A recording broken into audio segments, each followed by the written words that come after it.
Aimer son travail et le respecter est primordial pour avoir une vie heureuse. Si tu veux comprendre pourquoi, écoute cette histoire attentivement. Il était une fois un homme qui réalisait de belles sculptures dans une petite ville. Pour réaliser son travail, il taillait des grosses pierres provenant de la montagne environnante. Il les façonnait de la plus belle manière qui soit, tel un vrai artiste. Chaque jour, il travaillait dur sous un soleil de plomb de nombreuses heures. Il donnait beaucoup de sa personne pour ce travail acharné. Ses revenus étaient très faibles, ses conditions de vie étaient pauvres. Un jour, le sculpteur se demanda la chose suivante. À quoi ça sert de faire ce travail? Je n'ai même pas de quoi manger à ma faim. Si j'étais reconnu, que je devenais célèbre, je n'aurais pas beaucoup travaillé comme aujourd'hui, je pourrais me reposer et profiter enfin de ma vie. Peu de temps après, il aperçut dans sa ville un homme politique important entouré par une foule très dense. Des centaines de personnes l'acclamaient. Le sculpteur envia secrètement la vie de cet homme politique. D'une certaine manière, il le jalousait. Il se mit à rêver à devenir un grand homme politique célèbre. Le soir même, il s'endormit en rêvant à devenir, un jour, un dirigeant politique de grande renommée. Son rêve se réalisa et il devint un grand homme politique dans sa ville. Il était très heureux d'être devenu un leader important. Un jour, en plein été, sous un soleil brûlant, alors qu'il tenait un rassemblement avec ses soutiens, il s'exprima avec ferveur dans un grand et long discours.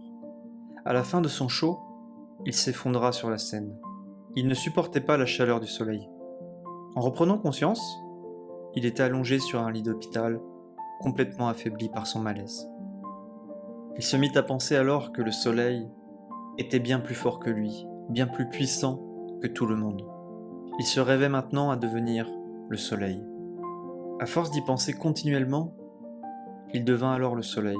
Son rêve se réalisa.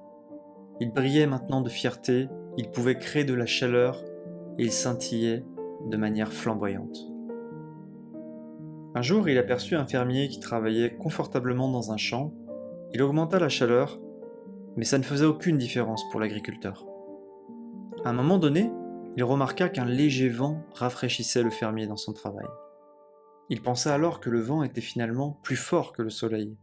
Il voulut devenir le vent, et à force d'y penser, son rêve devint réalité.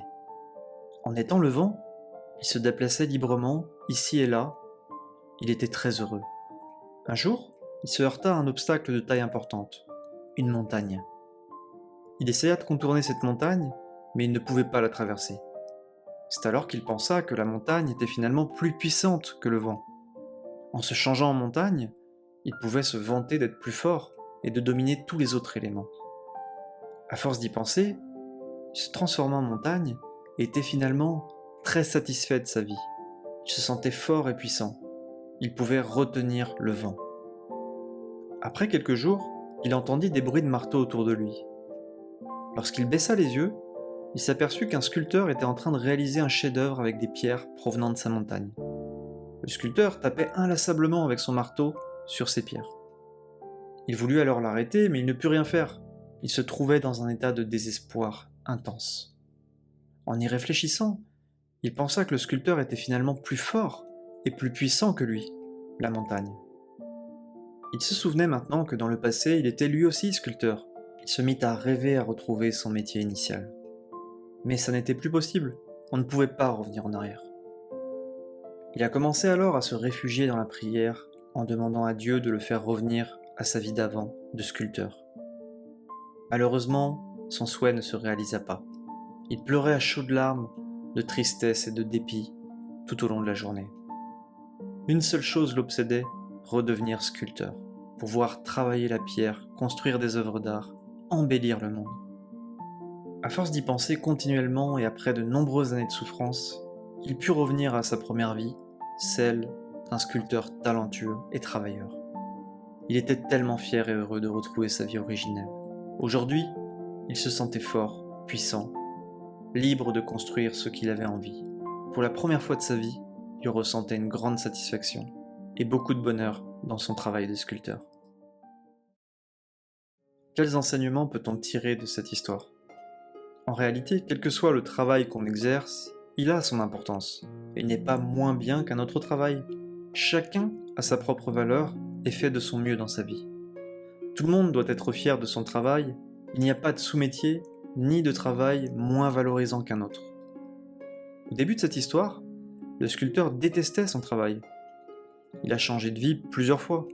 Mais quand il s'est aperçu à travers ses différentes métamorphoses qu'en fait, il était en tant que sculpteur le plus puissant, le plus fort de tous, c'est à ce moment-là qu'il est devenu fier de son métier et de ce qu'il fait dans sa vie. Finalement, il lui fallait prendre du recul et expérimenter d'autres vies pour se rendre compte que la sienne était la plus belle et celle qui lui convenait le mieux. De la même manière, si nous aimons notre travail et le réalisons avec honnêteté et courage, nous pouvons tout accomplir dans notre vie.